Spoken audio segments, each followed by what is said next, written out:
Welcome back to another video post. Sam and Courtney here to give you the second part of the partner training circuit.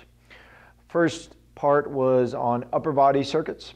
Second part here is going to be on lower body / total body circuits. So we're going to show you some exercises working from the ground up.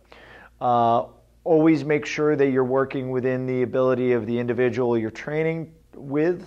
Don't try to out-muscle them and compromise their form and the quality of the movement.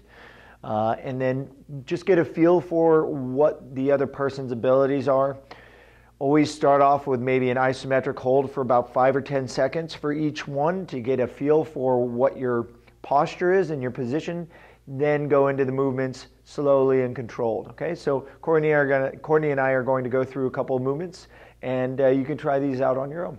First one we're going to start with is doing a isometric floor bridge with one leg bent and the other leg is straight. So you're going to start with the verses at a high attachment point with the cables about approximately 10 to 12 inches from the floor. Okay, we're going to get relatively close to the floor. She's going to take one, I'm going to take the other. We're going to put our feet into the stirrups with the handles to the side. And we're going to have that leg straight with the other knee at about 90 degrees bend. We're going to floor bridge up and push our heels into the stirrups, kind of canceling out each other to get a feel for the load, making sure our hips are up high. And then she's going to allow me to push my heel down to the floor, but giving me resistance. And then I'm going to allow her to push down, and I'm going to give her some resistance. Enough to keep our form, keep our hips up, and not arching our back to go through this range. Do 8 to 12 each side, going about 10 seconds up, 10 reps each side, 2 seconds up, 2 seconds down. And then the next one we're going to do is using verses at a low attachment point around the bottom of a squat rack or a cable machine, what have you. We're going to do a one-legged mountain climber where Courtney's going to have one leg pulled up near her foot up to knee height.